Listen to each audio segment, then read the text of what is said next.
നമ്മളിപ്പോൾ പറഞ്ഞു നിർത്തിയത് വേണ്ട നെക്കിൻ്റെ ലെങ്തിൻ്റെ അവിടെ വരെ സെൻറ്റർ പോർഷനിൽ നിന്ന് കട്ട് ചെയ്യുന്നതായിരുന്നു ഇതിന് മുന്നേ വരെ പറഞ്ഞു വെച്ച വീഡിയോയ്ക്കകത്ത്.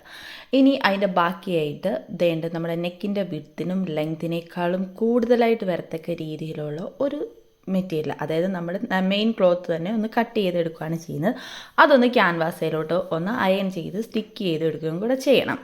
ഇത് നമ്മളിപ്പം കോളർ നെക്ക് ചെയ്യുന്നതിൻ്റെ വീഡിയോ ആയിരുന്നു പറഞ്ഞുകൊണ്ടിരുന്നത്. ഇനിയിപ്പം അത് ഏതിൻ്റെയാണെന്ന് ഉള്ളത് മനസ്സിലായില്ലെന്ന് ഉണ്ടെങ്കിൽ അതിനുവേണ്ടിയാണ് കോളർ നെക്കിൻ്റെ കാര്യമാണ് പറഞ്ഞുകൊണ്ടിരിക്കുന്നത്.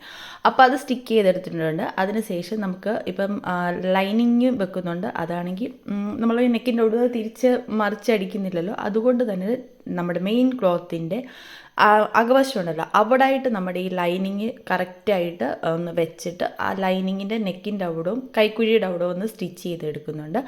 അതിനുവേണ്ടി ഞാനിപ്പോൾ പേർപ്പിനൊക്കെ സെറ്റ് ചെയ്ത് വെച്ചിട്ടുണ്ട്. ഇതിൻ്റെ ബാക്കി ഞാൻ അടുത്ത വീഡിയോയിൽ കാണിക്കുക. ഇതിൻ്റെ ഫുൾ വീഡിയോ യൂട്യൂബ്